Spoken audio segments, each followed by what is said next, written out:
우리는 지금 참 좋은 시대를 살고 있습니다. 모든 것이 편리해지고요. 의식주 생활이, 입는 옷도 여러분들 이렇게 쭉 보면은 옛날에 왕들이나 왕비들이 입는 옷보다 더 화려하게 입고 오셨어요. 그리고 옛날에는 마차 타고 다녔는데 지금 차 타고 오시지 않았습니까? 집도 좋은 집에 살고요. 우리가 이렇게 편리하고 잘 살게 된 게 불과 몇 년 안 됩니다. 우리 한국만 이렇게 봐도요, 저기 청계천, 옛날에 그 판자촌 시대 이렇게 한번 보세요. 저기 불과 3, 40년 전에 저런 데 살았습니다. 그런데 지금은 청계천이 저렇게 시민들의 그 산책로가 되고요, 저기 물고기가 막 왔다 갔다 됩니다. 세상이 완전히 바뀌었어요. 저기 보면은 옛날에 국민학교 입학식, 지금 한 3, 40년 전 얘기하는 거예요. 가슴에다 아이들이 뭘 이렇게 달고 있어요? 수건을 달고 있는데 그 수건이 용도가 뭡니까? 옛날에는요, 코가, 누런 코가 들락날락 했어요. 그래서 저도 어려서 코를 이게 먹는 건 줄 알았어요. 짭짤하니까. 그래서 쭉 빨아먹고 그랬는데, 그래서 옛날에는 저 코 때문에 수건을 이렇게 옷비누로 이렇게 달고 다녔어요. 그리고 여러분들 요즘에 짜장면 먹기 싫지요? 짜장면보다 더 맛있는 게 많으니까. 근데 저는 저희 가족들과 함께 최초로 외식한 것이, 제가 국민학교 졸업할 때에 우리 6 식구가 풍미당에 가가지고 짜장면을 처음 먹어봤어요. 근데 요즘에는 이렇게 잘 사는 시대가 됐어요. 그리고 요즘에는 생명도, 수명도 길어졌어요. 옛날에 2조 시대 때만 돼도 불과 한 120, 30년 전만 해도 한국인들의 평균 수명이 40세에서 45세뿐이 안 됐어요. 근데 지금은요, 미국인들의 평균 수명이 77.8세, 한국 사람의 평균 수명이 79.3세인가 4세인가 그래요. 그러니까는 한국 사람들의 평균 수명은 지금 거의 80에 와 있습니다. 그런데 사실은 100세 시대가 됐어요. 그 79세라는 평균 수명에는 어려서 죽는 사람, 사고로 죽는 사람, 그런 사람들까지 포함해서 그러니까는 지금은 100세 시대가 됐어요. 먹는 거 좋지요, 오래 살지요, 조금 아프면은 안 죽어요. 다 병원에서 살려주지 않습니까? 좋은 약이 있어요. 이렇게 좋은 시대에 사는데 중요한 것은 행복하지 않다라는 거예요. 만족하지가 않다라는 거예요. 그때부터 굉장히 잘 사는데도 이게 뭔가 좀 부족한 것 같아요. 그래서 실제로 선진국이라고 하는 그런 나라에 보면은 50년 전하고 지금하고 비교하면은 우울증 환자가 10배에서 15배로 늘어났다는 거예요. 그리고 OECD 국가 42개 나라, 진짜 잘 사는 나라 중에서 자살률 1위, 1위, 3위, 4위, 5위를 여러분들 보시면 깜짝 놀랄 거예요. 자살률 1위가 한국입니다. 2위가 벨기에예요. 3위가 일본이고 4위가 미국이에요. 5위가 헝가리입니다. 그러니까는 이렇게 잘 살게 됐는데 왜 그렇게 자살합니까? 뭔가 부족한 거예요. 만족함이 없어요. 사람들은요, 아주 한 끼 잘 먹은다고 행복한 건 아니에요. 사람의 행복은 두 가지가 있다고 그래요. 성경의 말씀에 심취해 보면은 일시적인 행복이 있고 영원한 행복이 있어요.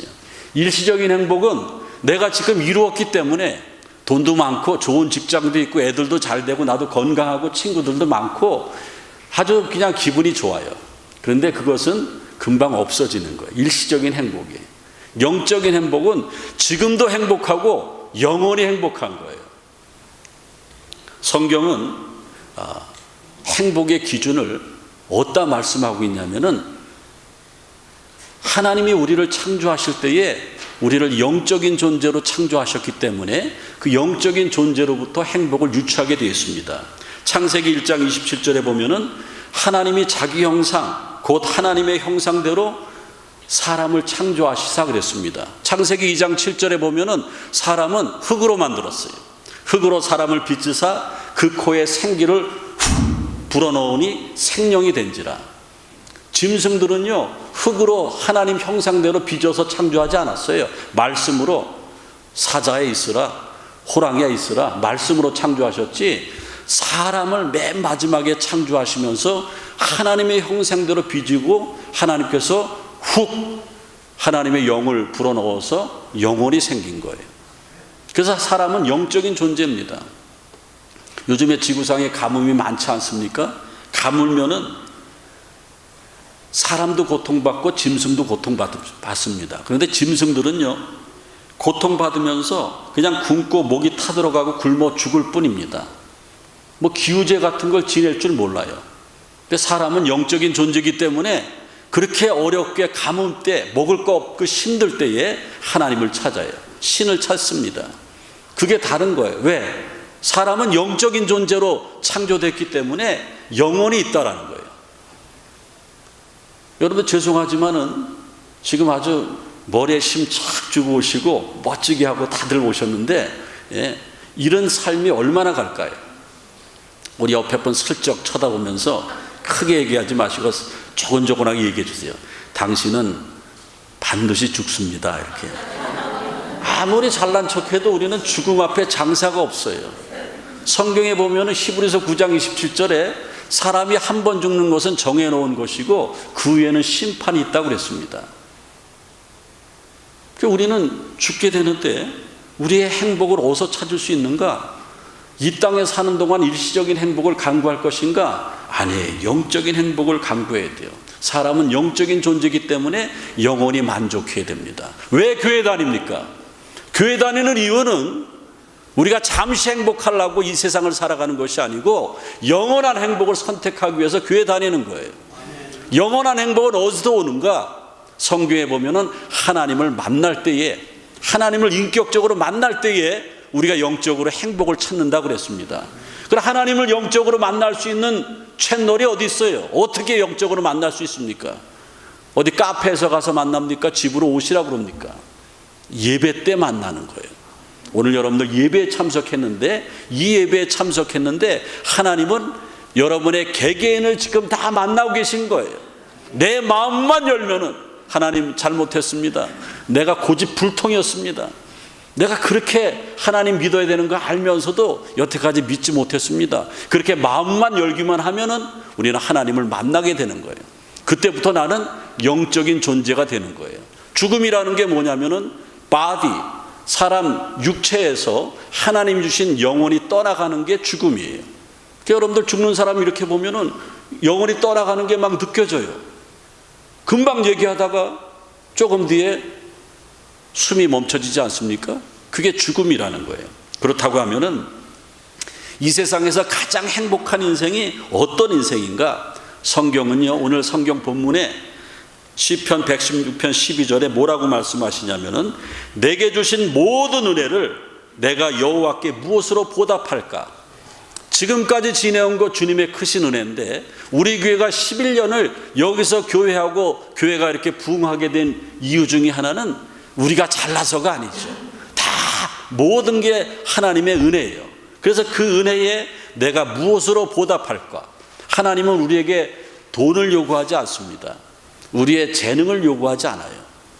하나님은 우리에게 최고로 받기 원하시는 것이 감사한 마음이에요. 여러분, 감사는요, 성경 속에 보면은 잘 될 때만 감사하라고 하지 않았습니다. 잘 될 때 감사하는 것보다 정말 힘들 때에, 어려울 때에, 병약했을 때, 실패했을 때에, 배신당했을 때에, 누구에게도 말 못할 사정이 있을 때에 그때 감사하라고 그랬습니다. 가장 행복한 인생을 살기를 원하십니까? 하나님 감사합니다. 내가 무엇으로 보답할고 하나님 앞에 감사할 때에 우리에게 진정한 행복이 임할 줄로 믿습니다. 제가 어려서 국민학교도 들어가기 전에 저희 어머님은 신앙이 독실하셔서 제가 다니는 교회 말고도 주변에서 붕해만 한다면, 옛날에는 어려서 이렇게 보면은 전부산대에다가 풀칠해가지고 포스터를 막 이렇게 붙여놔요. 그 포스터가 두 종류인데 한 종류는 극장 포스터, 한 종류는 교회에서 심령대 부흥회 이거예요. 그러니까 저희 어머니는 큰 은혜를 사모하고 어려운 살림에 애들 키우고 남편 뒷바라지 해야 되는데 하나님이 은혜를 주시지 않으면 안 돼요. 그래서 붕괴란 붕괴는 다 쫓아다니는 거예요. 그때 누구를 데려다녔어요? 저를 데려갔어요. 그럼 제가 어려서 붕괴 참석하면은 항상 듣는 찬송 두 가지가 있어요. 빈들의 마른 불같이 시들은 나의 영혼 외웠어요. 그 다음에 나중에 뭐냐면 불러 불러 충만하게 하. 그래서 저는 어려서 그냥 노래 부르는 게 돌아다니면서 불러 불러 그러는 거예요. 그리고 그 찬송하면은 뭐 하는지 다 알아요.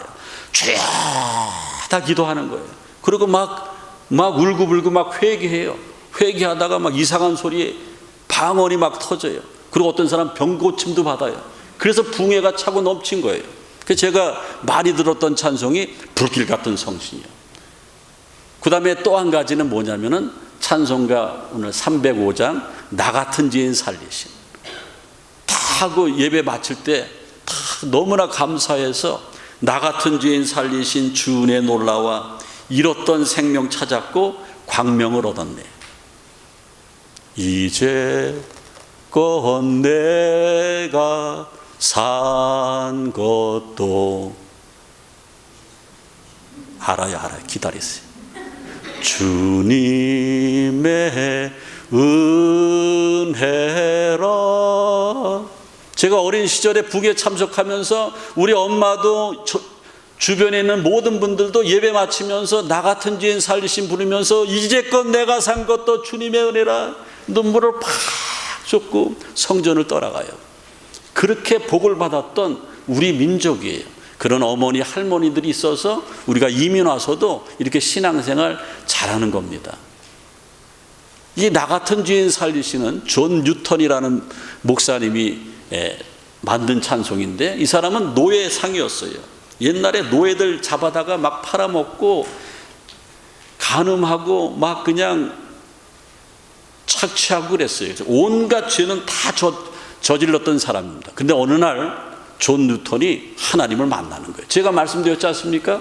가장 인생의 큰 행복은 하나님을 만나는 데 있다고 하나님을 만났어요. 그리고 너무너무나 자기는 큰 죄인인 걸 알아서 날마다 통회자복하면서 기도하는 거예요. 그러다가 목사님이 됐어요. 목사님이 되고 나 보니까는 너무너무 감사한 거예요. 나 같은 죄인이 구원받아서 목사님이 된 게, 목사가 된 게 너무나 감사해서 자기 신앙 고백적인 시를 쓴 거예요. 그게 나 같은 죄인 살리시니. 그래서 평생 이것을 부르면서 노년에 그의 인생은 감사한 인생이 됐다라는 거예요. 여러분들 감사는요, 하나님이 주셔야지 진정한 감사가 나와요. 내게 주신 모든 은혜를 내가 무엇으로 보답할까? 여러분들 미국 올 때 대부분 다 우리 교회 어르신들 보니까는 $100, $200 들고 왔대요. 그러면 지금 수십 년이 지난 지금에 이 모든 것을 누가 해주신 거예요? 내게 주신 모든 것은 다 하나님의 은혜예요. 그래서 우리가 하나님 앞에 보답해야 되는 것인데 뭘 보답해요? 하나님이 뭐가 부족합니까? 우리가 입술로 감사라고 그러고 생활로 감사의 고백을 할 때에 하나님이 영광을 받으시는 겁니다. 감사할 때에 행복한 인생이 될 줄로 믿습니다. 감사를 시작하세요. 그게 하나님을 만나는 첩경입니다. 저기 보면은 트러커 부부의 사진을 제가 자료화면에 올려놨는데 한국의 트러커 부부인데 저 남편이 신장병, 콩팥병에 걸려가지고 10년을 앓고 있습니다. 그래서 혈액 투석을 해야 돼요. 근데 혈액을 투석을 일주일에 4번씩 해요. 우리 교인들도 투석하시는 분이 있는데 얼마나 힘듭니까? 집에서도 힘든데 저 사람들은 서울에서 부산까지 트럭을 왔다 갔다 하지 않으면 애들 둘을 키울 수가 없고 집세를 낼 수가 없어요. 그래서 투석을 하면서도 트럭을 타야 되는 거예요. 근데 저 부인이 신앙이 참 좋습니다. 부인이 남편을 뒷바지를 해요. 그래서 그 트럭을 타고 가면서 일주일에 4번 트럭 안에서 투석을 하고 밤낮 운전을 하면서 힘드니까는 아내가 트럭 면허를 냅니다. 그래서 아내도 운전하고 남편도 운전해요. 남편은 너무나 고맙죠. 세상에 이런 천사를 하나님이 나한테 보내주셨으니 그래서 감사하기 시작했어요. 여보, 나는 당신이 믿는 하나님도 믿지만은 당신이 너무나 감사해. 여태까지 내가 감사를 못했던 거 용서해달라고 그러면서 막 눈물을 흘려요. 그리고 그들은 그 트럭 안에서 라면으로 끼니를 때우고 투석을 하고 한 명씩 교대로 전기장판 깔아놓고 뒤에서 잠자고 그러면서도 얼굴이 밝아요. 기독교 어떤 기자가 저 두 분을 만났는데 그 남편이 뭐라고 그러냐면은 나는 여태까지 감사를 몰랐는데 내가 이렇게 좋은 아내 만난 것 하나님의 은혜인데 내가 감사하고 있다. 그리고 우리가 이런 어려운 상황에서 투석을 일주일에 4번씩 하면서도 서울 부산을 트럭을 가지고 사고 없이 왔다 갔다 하는 게 너무나 감사하다. 그 사람들의 표정에는 정말 행복한 표정이 역력이 느껴집니다. 여러분들, 우리가 뭐가 부족한데, 우리가 지금 뭐가 부족한데 늘 불평입니까? 감사할 때에 우리는 행복하게 살 수 있습니다. 또 한 가지는 우리는 사랑해야 돼요. 오늘 예배를 시작하면서 우리 주일학교 어린이들이 사랑을 어떻게 고백했어요? 일찍 오신 분들은 아주 특별 스테이지 공연을 봤는데 사랑을 어떻게 고백했어요? 싹 사랑이 싹 튼다고 그러지 않습니까? 얼마나 우리에게 감동이 되는 겁니까? 우리에게 사랑이 싹 틀 때에 우리는 행복해지는 거예요. 우리는 너무나 삭막해요. 저 사람이 나한테 관심을 가져야지 나도 그만큼 관심을 가져요.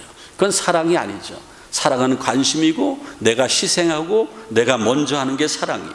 사랑은 남을 존중해 주는 거예요. 어떤 알콩달콩 사는 할머니 할아버지 부부가 있는데 이분은 실제적이 87세 서땡땡 할아버지. 어느 날 여름에 샤워를 하고 우통을 탁 벗는데 알통이 조금 보였어요. 그러니까는 그 부인 되는 김땡땡 할머니가 여보 너무 멋져. 당신 권투도 안 했는데 권투 선수보다 알통이 더 나왔어. 그러니까 이게 관심을 갖고 조금 칭찬해 주니까 너무 기분이 좋아가지고 그 다음날 바로 체육관에 등록했어요. 그래가지고 진짜 저런 근육파 87세에 저런 근육이 생겼어요. 저게 사랑의 심합니까? 그래서 우리가 인생의 최고 행복은 내가 누구에게 사랑을 받는 것을 느껴질 때 행복하다는 거예요. 저 할아버지는 신이 났어요. 자기 부인이 할머니가 자기를 그렇게 칭찬하는데 나는 칭찬할 게 없을까? 그런데 그 할머니가 부인이 김땡땡 할머니가 음식을 잘해.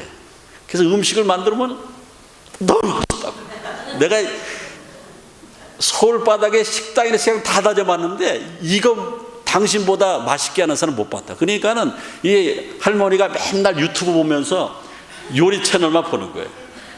그래서 요리 실력이 점점 늘어가요. 저분들은 행복할 거예요.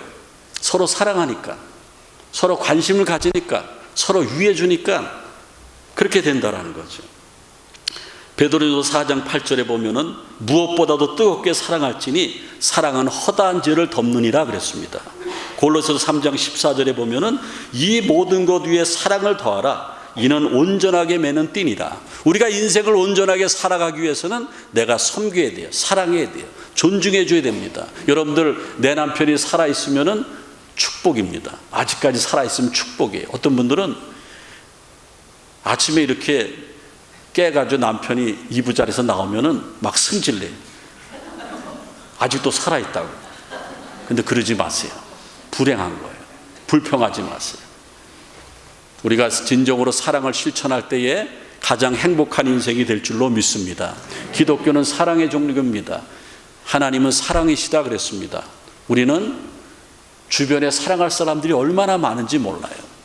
여러분들, 여러분의 자녀들 가끔 만나더라도 그냥 왔냐 그러지 말고 팍 끌어주면서, 그냥 보통 우리 미국 사람들은 허그가 이렇게 형식적으로 자리 이렇게 끝나는데, 저는 우리 애들 만나면은 허그를 조금 좀 보태가지고 한 2, 3분 동안 이렇게 안고 있어요.